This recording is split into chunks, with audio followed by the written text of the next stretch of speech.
नमस्कार, मैं हूँ राजेश श्रीवास्तव। आज बात उस अल्पसंख्यक समुदाय की हो रही है, जिसको लेकर के देश में आज़ादी के बाद से अब तक बहुत सारे लोगों ने सियासत तो की, लेकिन उस सियासत में उनको क्या मिला, ये बड़ी चिंता की बात है। आज बात कर रहा हूँ मैं अल्पसंख्यक वर्ग में विशेषकर मुस्लिम जाति की। मुस्लिम बिरादरी की आज जो स्थिति है, वो चर्चा करने के योग्य है, क्योंकि आज जो स्थिति है, भारतीय जनता पार्टी की सरकार हो या फिर वर्तमान में जहाँ पर केंद्र शासित प्रदेश हैं वहाँ पर, या फिर जहाँ पर कांग्रेस की सरकारें हैं, वहाँ पर मुसलमानों की स्थिति क्या है।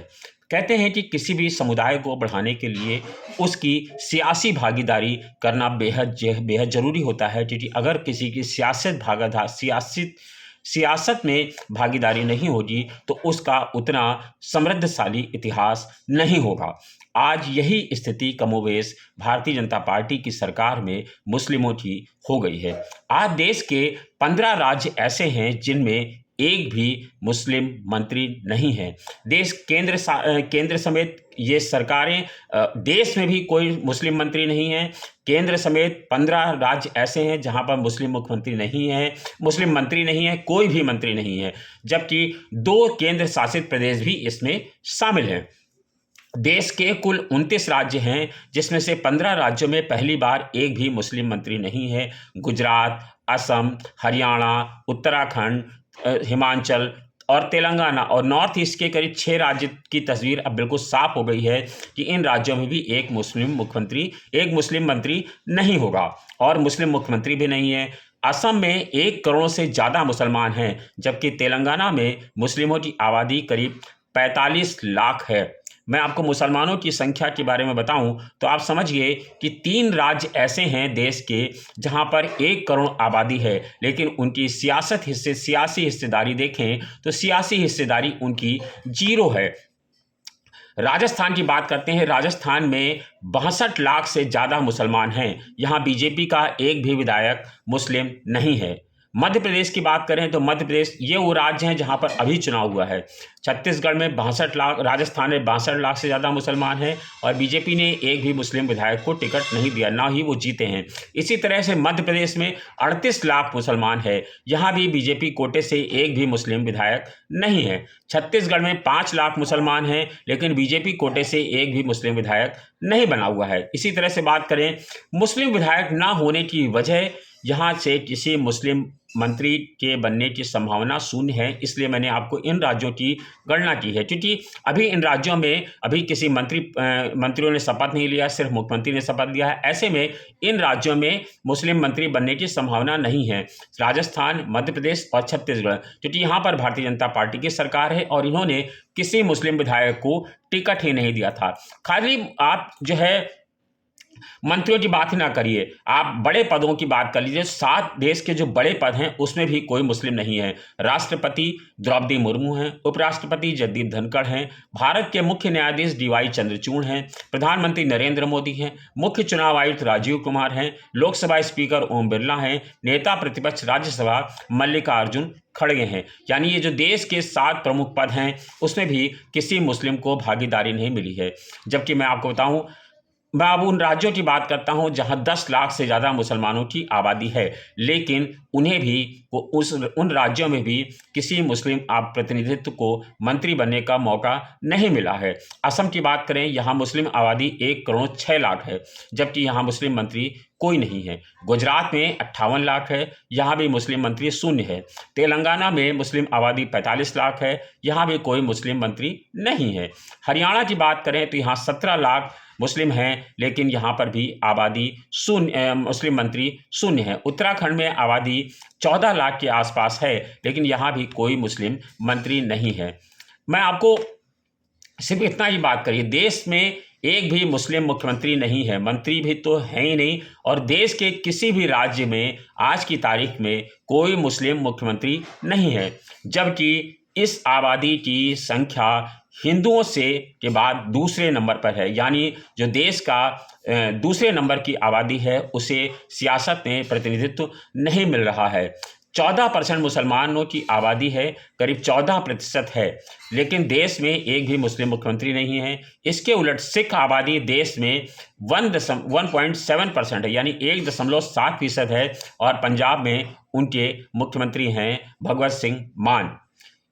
0.7% वाले बौद्ध समुदाय से आने वाले प्रेम सिंह तमांग सिक्किम के मुख्यमंत्री हैं, यानी कि जिस कौम की आबादी 1.7% है उसका मुख्यमंत्री पंजाब में है, जिसकी आबादी बौद्ध की 0.7% है उसका मुख्यमंत्री सिक्किम का मुख्यमंत्री है प्रेम सिंह तमांग, और 2.3% आबादी ईसाइयों की है, उनके भी 2 राज्यों में मुख्यमंत्री हैं, मेघालय और मिजोरम में, दोनों जगहों पर क्रिश्चियन मुख्यमंत्री हैं। यानी कि ये कहें कि एक ऐसी आबादी जिसे सियासत से पूरी तरह से आउट कर दिया गया है, तो ये बहुत छोटी बात नहीं है। ये आज चिंता का विषय है कि आज इस आखिर मुस्लिम जो है राजनीति से आखिर क्यों आउट हो गया है। सबका साथ सबका विकास के नारे के साथ मुसलमानों को सत्ता में भागीदारी मिल रही थी और माना जा रहा था कि मुसलमानों को मिलेगी, लेकिन मुस्लिम को भागीदारी मिल रही है। पहली बार ऐसा हो रहा है कि केंद्र समेत 15 राज्यों की सरकारों में कोई मुस्लिम मंत्री नहीं है। असम, गुजरात, तेलंगाना, मैंने आपको बताया, ये सारे राज्य ऐसे हैं जहां पर इनकी आबादी नहीं है, जबकि देश में मुसलमानों की आबादी 14 लाख है, 14% के आसपास बैठती है। केंद्र सरकार में भी एक भी मुस्लिम नहीं है। अल्पसंख्यक मंत्रालय की कमान आपको पता है स्मृति ईरानी के पास है, जो हिंदू समुदाय से ताल्लुक़ रखती हैं। मोदी सरकार के पहले कार्यकाल में नजमा हेपतुल्ला और मुख्तार नकवी जैसे मुस्लिम नेताओं को मंत्री बनाया गया था, लेकिन दूसरे कार्यकाल में भी मुख्तार को मंत्री बनाया गया, लेकिन 2021 में के कैबिनेट विस्तार में उन्हें हटा दिया गया है, और बीजेपी के अटल सरकार में उमर अब्दुल्ला और सैयद शाहनवाज हुसैन भी मंत्री थे। लेकिन आज दिलचस्प यह है कि केंद्र के 7 बड़े प्रदेशों पर कोई मंत्री नहीं है और सरकार में भी कोई मंत्री नहीं है। राजस्थान, मध्य प्रदेश, छत्तीसगढ़ के कैबिनेट विस्तार में भी किसी को मंत्री बनाए जाने की संभावना बिल्कुल शून्य है। आपको बात करें कि देश की बात करें तो वर्तमान में देश के किसी भी राज्य में मुस्लिम मुख्यमंत्री नहीं है। देश के अभी 28 राज्य और 2 केंद्र शासित प्रदेशों में निर्वाचित मुख्यमंत्री हैं। इनमें से 25 मुख्यमंत्री हिंदू हैं, 2 ईसाई हैं, एक बौद्ध है यानी एक बौद्ध हैं, और सिख समुदाय से भी एक है। तमिलनाडु के एक मुख्यमंत्री के स्टालिन खुद को किसी धर्म का नहीं मानते हैं। एक बयान में उन्होंने खुद को नास्तिक बताया था। हालांकि स्टालिन जिस समुदाय से आते हैं उसे भारत में हिंदू धर्म की श्रेणी में रखा गया है। जम्मू कश्मीर में पहले मुस्लिम मुख्यमंत्री बना करते थे, आपको याद होगा उमर अब्दुल्ला, फारूक अब्दुल्ला, ऐसे तमाम नाम थे, लेकिन 2019 के बाद से वहां चुनाव नहीं हुआ है। सुप्रीम कोर्ट के सितंबर 2024 तक चुनाव कराने के निर्देश दिए गए हैं, लेकिन जानकारों का कहना है कि जिस तरह से नया परिसीमन हुआ है उससे अब वहां भी कोई मुस्लिम मुख्यमंत्री बनने की संभावना बिल्कुल खत्म हो गई है। कांग्रेस के पास वर्तमान में 3 राज्य हैं। कर्नाटक को छोड़ करके कांग्रेस ने हिमाचल और तेलंगाना में किसी भी राज्य में मुस्लिम को मंत्री तक नहीं बनाया है। पार्टी के एक बड़े नेता ने से जब बात हुई तो उन्होंने बताया कि इन राज्यों में एक भी मुस्लिम विधायक नहीं चुना गया था, इसलिए उसे प्रतिनिधित्व नहीं मिल पाया है। कांग्रेस अल्पसंख्यक विभाग के सूत्रों के मुताबिक 5 राज्यों के चुनाव में पहले मुसलमानों के टिकट पर आंतरिक बैठक में खूब बहस हुई। मुस्लिम नेताओं ने कि मध्य प्रदेश, राजस्थान में ज़्यादा टिकट नहीं दिए जाने पर असंतोष भी दिया गया, लेकिन हाईकमान के दखल के बाद अल्पसंख्यक विभाग के चेयरमैन ने विभागों के नेताओं को सब्र करने की सलाह दी। दरअसल आप देखें तो मुसलमानों को सत्ता में भागीदारी मिलना क्यों जरूरी है, इस पर भी चर्चा करनी चाहिए। स्पेंजा यूनिवर्सिटी रोम के एक शोध के मुताबिक सरकार में सभी वर्गों की भागीदारी में उसकी गुणवत्ता सुधरती है, साथ ही लोकतांत्रिक सरकार पर लोगों का भरोसा उठता है। सरकारी निर्णयों में सभी वर्गों की भागीदारी सुनिश्चित होती है। हार्वर्ड यूनिवर्सिटी ने जो शोध प्रस्तुत किया उसके मुताबिक राजनीतिक समानता सरकार की वैधता और संबंधित समुदाय के आर्थिक समानता को मजबूत करती है। इससे शिक्षा की गुणवत्ता में सुधार आता है। भारत के संविधान के प्रस्तावना में भी राजनीतिक न्याय का जिक्र किया गया है। यहाँ भी राजनीतिक न्याय का मतलब है कि राज्य के अंतर्गत समस्त नागरिकों को समान रूप से नागरिक और राजनीतिक अधिकार प्राप्त होने चाहिए, लोगों की बात आसानी से, ताकि नीति नियंत्रण तक पहुंचे। लेकिन आज आज़ादी के बाद से केंद्रीय कैबिनेट में जब 3-4 मुस्लिम मंत्री को विभाग मिलते थे। नेहरू के दौर में जाकिर हुसैन को उपराष्ट्रपति बनाया गया था। नेहरू के निधन के बाद हुसैन भारत के राष्ट्रपति बने थे। इंदिरा जी के दौर में बरकतुल्लाह खान को राजस्थान का और अब्दुल गफूर को बिहार का मुख्यमंत्री बनाया गया था। बीजेपी की अटल बिहारी वाजपेयी सरकार में भी मुस्लिमों को अच्छी खासी हिस्सेदारी मिल रही थी। अटल सरकार ने 2002 में एपीजे अब्दुल कलाम को राष्ट्रपति पद के लिए नामित किया था। ऐसे में बड़ा सवाल यही है कि क्या अब ऐसा क्या हो गया है कि देश में मुस्लिमों को सत्ता से भागीदारी नहीं मिल रही है, उनकी राजनीतिक हिस्सेदारी घटती जा रही है। अल्पसंख्यक आयोग के पूर्व चेयरमैन, उपाध्यक्ष और बीजेपी नेता आतिफ रशीद कहते हैं कि दरअसल राजनीतिक भागीदारी वोट से मिलती है। सबका साथ सबका विकास का जो नारा है पार्टी का, वो योजनाओं के लिए है और ऐसा कोई मुस्लिम नहीं है जिसको इन योजनाओं का लाभ नहीं मिल रहा है। लेकिन इनकी सत्ता में भागीदारी नहीं है, इसके पीछे दो वजह हैं। क्योंकि हमारे पास जो डेटा है उसके मुताबिक भाजपा को जो वोट करते हैं उसमें 99.9% वोट हिंदुओं के हैं। मुसलमानों का जो वोटिंग पैटर्न है वो बीजेपी को हराने का है।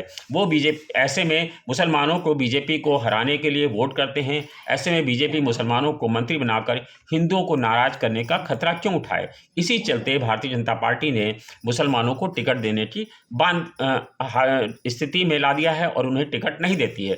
पिछले 70 सालों में मुसलमान इस मुगालते में है लेकिन कि सरकार वही चुनता है, जबकि हकीकत इससे अब कोसों दूर हो गई है। हमेशा से हिंदू मुसलमान कर सरकार बनाने वाले और दोनों की हिस्सेदारी रही है। बीजेपी मुसलमानों को टिकट देती है तो मुस्लिम उम्मीदवार सब मिलकर हरा देते हैं। इसलिए पार्टी ने अब इस पर टिकट देना बंद कर दिया है। आपको बता दूं कि पहले की सरकार में परंपरा के हिसाब से राष्ट्रपति, उपराष्ट्रपति या कोई बड़ा पद मुस्लिम नेताओं को मिल जाता था, जिससे बड़े निर्णय में उनकी भागीदारी हो जाती थी। अब की सरकार उस परंपरा को नहीं मानती है, उस पर कुछ कहा भी नहीं जा सकता है। विधानसभा, लोकसभा की सीटों का परिसीमन भी एक वजह से इसका कारण है कि मुस्लिम बाहुल्य सीटों पर भी मुसलमान विधायक और सांसद नहीं बन पाते हैं, जिसकी वजह से सरकार में उनकी हिस्सेदारी का समीकरण बिगड़ा हुआ है। बिहार की गोपालगंज, यूपी की नगीना, बुलंदशहर, गुजरात का कच्छ, अहमदाबाद, पश्चिम लोकसभा की ऐसी सीटें हैं जहां पर मुसलमानों की आबादी दलित से ज़्यादा है, लेकिन इन सीटों को 2009 में दलितों के लिए रिजर्व कर दिया गया। इसी के चलते अब मुसलमानों की हिस्सेदारी कम हो रही है। 1990 का जो राजनीतिक घटनाक्रम हुआ उसमें मुसलमानों को ताकत को कम कर दिया गया। 1990 के बाद मुसलमानों का विघटन हुआ, जबकि हिंदू और अधिक मजबूत होते चले गए। जब हिंदुओं को मजबूत होने गए तो इसीलिए सत्ता से मुसलमान पिछड़ते चले गए और अब हिंदू एक पक्ष में धीरे धीरे एकजुट होते जा रहे हैं। इसीलिए कहा जा रहा है कि देश की सियासत में मुस्लिम आउट हो गए हैं। तो अब ये चिंता का विषय है कि आखिर मुसलमानों को राजनीति में से बिल्कुल खत्म क्यों कर दिया जाए। आप इस विषय पर क्या राय रखते हैं? अपनी राय से हमें ज़रूर वाकिफ कराइएगा अपने कमेंट्स के माध्यम से, ताकि हम अपने इस विश्लेषण को आपकी नीतियों पर, आपके विचारों पर कितना खरे है उसको समझ सकें। धन्यवाद, शुक्रिया।